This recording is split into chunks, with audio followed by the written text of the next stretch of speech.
going to remove the post-it that says, turn on the audio recorder. I've remembered to do that thing. Hello, everyone. I am using a weird different mic and stuff because I don't want to have hands holding a thing, because there is a concept to my talk, ladies and gentlemen, a concept. Those of you who might have seen me before might have gathered that I'm a fan of concepts. I'm doing a series of talks as the resident speaker at VideoBrains. My series is called A Psychogeography of Games. I'm interested in how the places that have been important to gamer designers affect the design of their games, which is what psychogeography of games means. I've been working with some brilliant game designers, therefore, in places that are important to them. I walked the seafront of Brighton with Kerry Turner. I've recently just got back from walking across Dublin and then up a mountain with Laura Rialta, also known as Dreamfeel. I walked from northeast London to New Malden in the suburbs of West London with George over there. New Malden, it's a real place.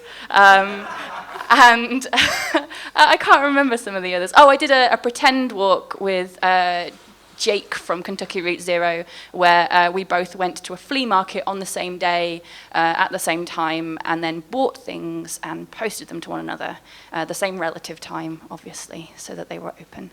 And I'm about to give a talk to you inspired by, do you want me to reference you, Ed? Do you want me to point you out? Is that embarrassing? That's the joke. All right, Ed's over there. I went for a walk with him across a bit of Cumbria, which is where he's from and where he lives now. And on that walk, we chatted about lots of things, and a thing that his new game, Forest of Sleep, and which Proteus also touches upon, which is forming the concept for my talk, is the idea of procedural generation and how we make stories out of things that aren't even really necessarily ready-made stories, that we are storytelling animals. For that reason, I have a procedurally generated talk for you all. Woo! Woo! Hurrah! So I need 3 volunteers. Okay, put your hand up if you're a volunteer. Okay, Helen, Tom, and gentleman with a beard. Come up, come up, come up. It's not very difficult. It's really not frightening. Just sort of come and stand awkwardly at the front. Do that very well. Okay, so you get Act 1. You get Act 2. Act 3. Okay, your job, your hands clean. Yeah. Is to shuffle. Just shuffle. That's fine. That's all the job is. The job is shuffling. and not just reordering, shuffle, shuffle, shuffle, shuffle, shuffle, shuffle. Make sure that they're all staying the right way out. So what you're going to get is a talk which this algorithm here are generating an order for. I know, it's exciting, isn't it? You make some algorithm noises. I mean, who grew up with hacker movies? Everyone knows that's the noise that internet sounds make and computers, right? Beep, boop, beep, boop. All right, do you feel like, yeah, do you feel like that shuffled? Okay, so who had number 1? Was that you? You Act 1. Turn it over. Yeah. Okay, so I'm going to put them there. Act 2. Okay, well, fine. And Act 3. Okay, you may return to your seats. A round of applause for the algorithm.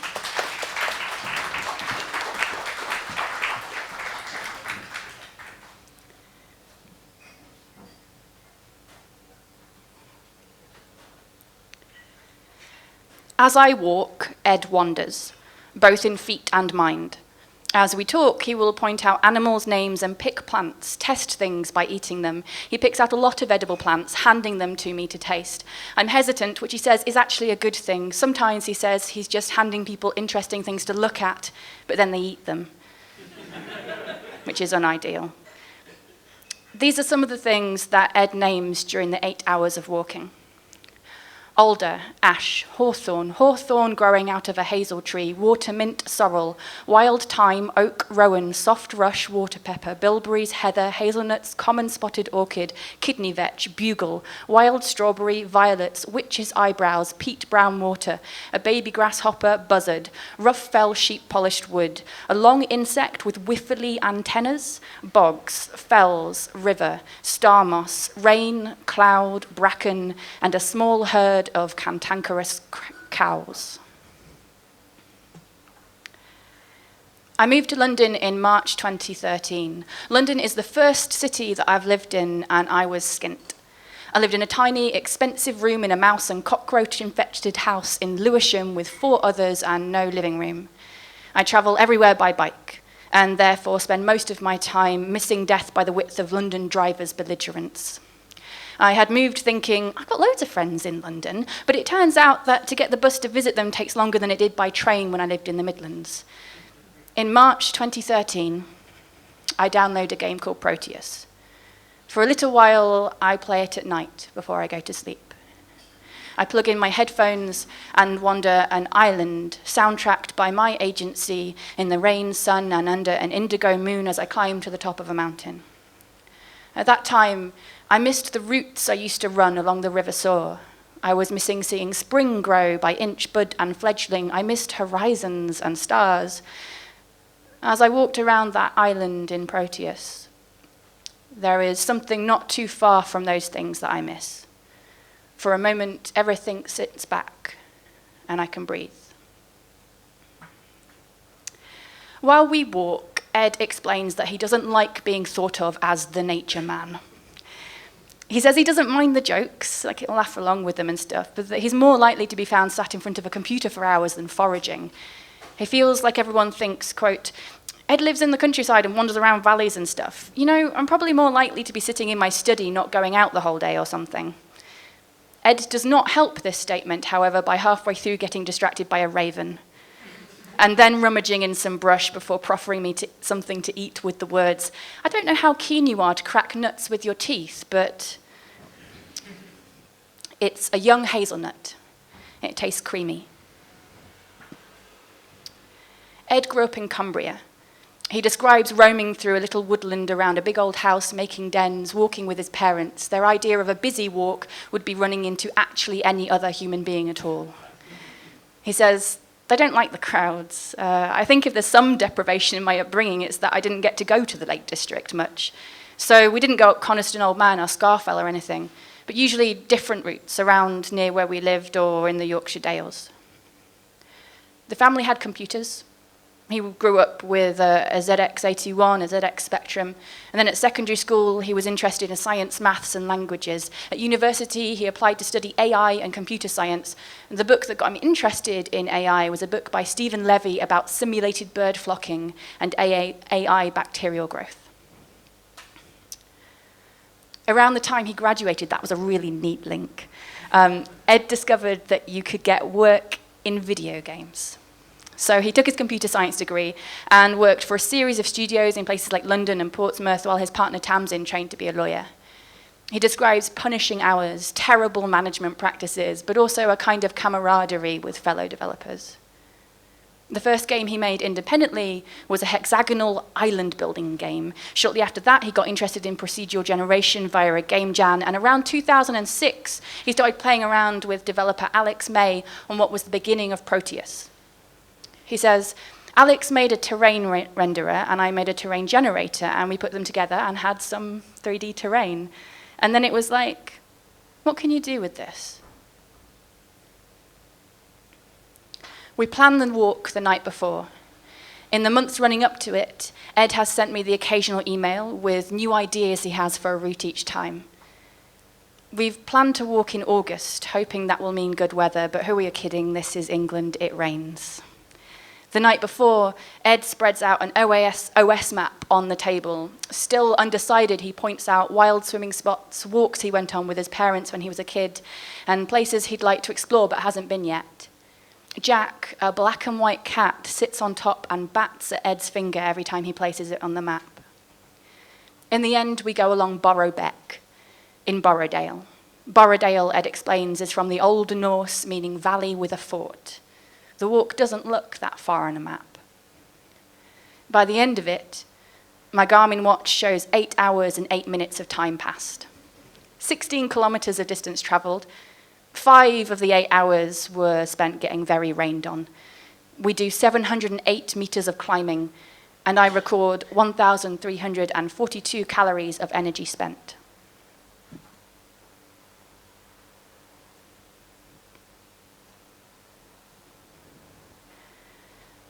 The rain descends upon us a little while we climb up Ashford Fell.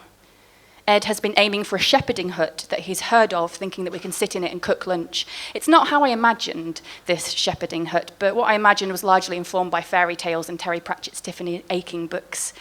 It's a squat, uneven, stone-built shelter with rotten wooden joists holding up a slate ceiling. The ceiling looks like it might fall in, though, so we sit cramped, cross-legged in the more structurally sound threshold, damp with the rain dripping on us. Ed lights a gas stove. We have leftover cooked brown rice and some cheese. We heat the rice with a little water and add foraged mint, thyme, and sorrel leaves. You can tell sorrel by its spear-shaped leaves and a little shirt collar on the base of it.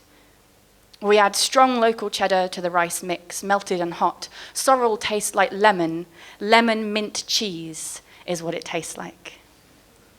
We're 4 hours in. It is at the same time distinctly odd and absolutely brilliant. So Ed talks about the influence of Zhuangzi, an ancient Chinese text which gives Twisted Tree Games, the name of his studio, its name. He cites it as a major influence on his work. He describes it as a confusing collection of parables. It's also one of the most important pieces of literature in Chinese history. Here is an example of one of the parables from Zhuangzi. Zhuangzi was walking on a mountain when he saw a great tree with huge branches and luxuriant foliage. A woodcutter was just sort of resting by its side, but he would not touch it. And when asked the reason, said that it was of no use for anything. Zhuangzi said that to his disciples, "This tree, because its wood is good for nothing, will succeed in living out its natural term of years." Ed worked on Proteus with several collaborators. The musician he worked with was a guy called David Kanega. Ed explains that it was David's non-games background that was the most valuable thing in their making Proteus together. In David's experience in experimental music and Western philosophy, he was able to push at Ed's worries about game conventions, that people would get bored or wouldn't want to carry on playing without a direct task. Ed said a huge part of our interaction was the tension between his more improvisational style and mine. He didn't feel bound by conventions. It became a mix of both of our tendencies. I talked to Ed about how Proteus, through accidents or circumstance, has come to be a kind of waypoint in the development of our ideas about what video games can do.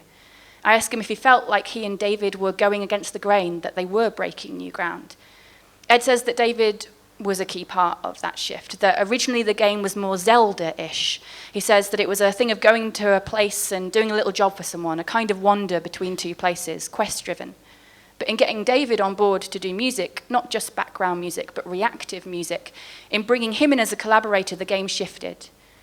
Over email, they struck up about the central conceit, dropping a lot of the quests and tasks and remaking it as a reactive soundscape. They decided, quote, "Let's make everything in the world have a different sound attached to it. Make the soundtrack constantly shifting and remixing where you're going."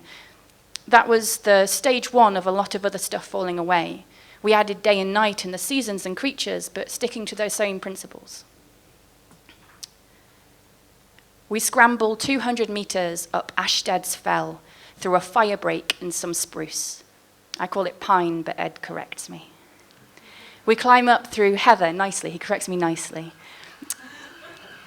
We climb up through heather and bilberry bushes. The climb is steep. I feel that if I stand up straight, I would fall backwards. My feet slip back with each step in borrowed walking boots.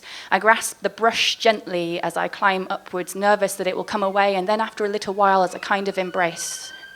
My time becomes breath and step, breath and step, assessing only the footholds and rootedness of the vegetation immediately around me. I choose between lines of most efficiency and lines of safest grip. The rain has paused, and I sweat through merino into the shell of Ed's partners, Tamsin's National Trust employee waterproof. My thighs tensing and release, tense and relief, calves screaming at me as they hold me flush. I find an outcrop of rock and look behind me to see I've left Ed behind. Many minutes back. I have not felt time pass.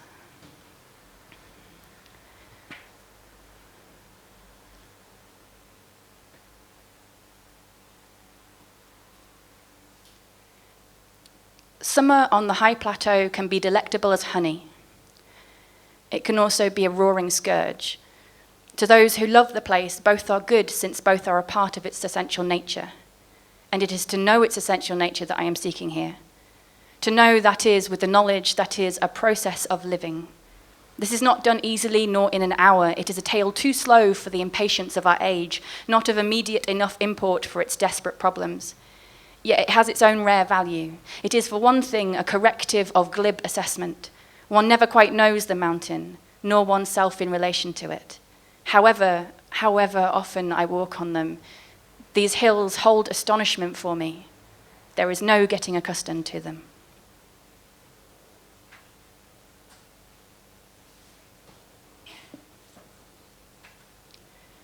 Ed is interested in the different kinds of walking that there are. He also hates the term walking simulator. Quote, "It's just nonsense. It really annoys me. Walking isn't just one thing. What are you walking for? Are you walking to pay attention to things, or have you just got your head down, going somewhere? There's lots of different ways of going for a walk, right? You can think I'm going to walk the Dales way, and I'm going to do this specific thing, or you can find somewhere where you can walk aimlessly. The point of Proteus is that people have an opportunity to do sort of mindful walking. Think of all the amazing thing that's between places that we miss. So this book here is a book by Nan Shepherd called The Living Mountain, and Ed read it just after he made Proteus. He says it explains really well that much more intimate, slower, mindful, less achievement-driven walking. It felt really kindred to what we were trying to do with Proteus. We walk into the cloud line. Navigating home originally was supposed to be easy, via two communication masts, which are usually visible peak to peak across the valley, but without anything but, and I kid you not, 10 meters of visibility. Mostly we walk through driving rain, running rivulet, and dampening OS map, wondering which dry stone wall we're now stood at. Walking through clouds is a hard feeling to describe. Lighter than mist, heavier than air, finer than steam, it extinguishes sight and breath. Purple heather picked out against moss in huge lumps at our feet, fine like a constellation of stars that on returning home we Google and find out it's called Tortula ruralis, but by common English, star moss. Star moss. Ed's new project is a collaboration with, amongst others, Nikolai Trostinsky, a Russian filmmaker. The new game, Forest of Sleep, centers around Russian folk tales. It's a kind of procedurally generated compendium of folk tales, where you guide a group of 3 children through a forest full of folk tale ingredients.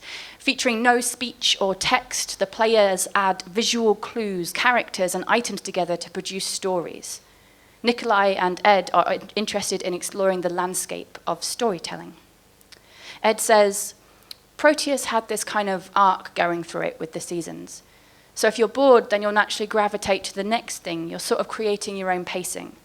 And that's really similar to what we're doing with this new game. But rather than the seasons, it's that kind of storytelling 3 or 5 act structure.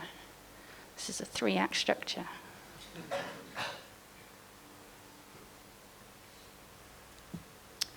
A lot of psychogeography is about how the urban landscape of our lives affects the way we feel, think, and act. It originated in Paris. Not much of it considered the countryside. The city is shaped by more acute human political forces than the country, though land ownership and usage is inscribed upon our fields and hedgerows. The countryside is shaped over different times and scales than our cities. It's less tractable. It holds millennia more emergence than the stone of the most ancient of cities or monuments. It shapes us at a different pace. I feel like Ed wandering understands this. We walk by a twisted tree, hawthorn bent by the wind, one that a carpenter would find no use for, shaped by its environment. We are pattern-recognizing animals. We are storytelling apes. Story is central to how we have thrived, how we build our identities, our cultures, our society. It's how we tell where we came from, how we examine where we are now, how we experiment with our futures. We tell stories in words, in song, in games, by playing and walking. They are a human cartography. Proteus and Forest of Sleep are games with no words. They instead are a text or a score written by the choices of the participant in the game environment, a duet between design team and player. So this is another Chuang Tzu quote. The fish trap exists because of the fish. Once you've gotten the fish, you can forget the trap. The rabbit snare exists because of the rabbit. Once you've gotten the rabbit, you can forget the snare. Words exist because of meaning. Once you've gotten the meaning, you can forget the words. Where can I find someone who's forgotten words? I should like to talk with them. 6 hours earlier, Ed had said, you start breaking walks into chapters. This is the time when we were starting off in the car, and this is the bit before the bridge, and the bit after the bridge, and the bit that was really hard going, and then the bit where it was a nice path or something, and the bit where it rained, which was all of our bit. It's not a particularly deep thought, he says. It's just the narrative tendency of applying a structure to an experience without necessarily being explicitly structured for you. That's something we do. We finally sink below the cloud line. It is strange to be able to see again. The textures and colours are sharp and high contrast. We squelch onwards, our boots full of water, clattering through a stream that has replaced a path. This is nearly the ending. Ed says, I made Proteus when I was away from here, and I think it was influenced by a kind of memory of these hills, these trees. And in the same way, Cumbria is also a part of the Forest of Sleep. Ed explains that when Nicklin was here, one of the little things we were doing was walking around hedgerows and looking at plants and looking at berries and trees, reference points. I think I'll be happy if we made a game that was inspired by Russian folk tales, but had the plants from here. I ask him about the future of his work, and he says he might step back from computers, work on card and board game ideas, or he says, I might just stop making games and find a job in conservation, just plant trees all day. Ed talks to me about his deep interest in conservation and rewilding. It strikes me that in his interest is the difference between hands-on and hands-off conservation. In the difference between hands-on and hands-off conservation is the same delicacy with which he thinks about the relationship between game environment and player. He says, quote, rewilding is taking a more hands-off approach to landscape and ecosystem management, allowing natural processes to kind of steer themselves. So you hope to create something that's more robust and more resilient to things like climate change, because rather than something being held in place and held in a certain state, it's allowed to gradually shift. But then doing conservation work like tree planting and stuff, you kind of realize that being completely hands-off a lot of the time, unless you found something which is already really diverse and wild, it wouldn't work. It doesn't spring up naturally. So there's still a place for this kind of restorative way of managing things. The same delicacy with which he thinks about the relationship between game environment and player, I feel is explained in his ideas around landscape and ecosystem management. The end.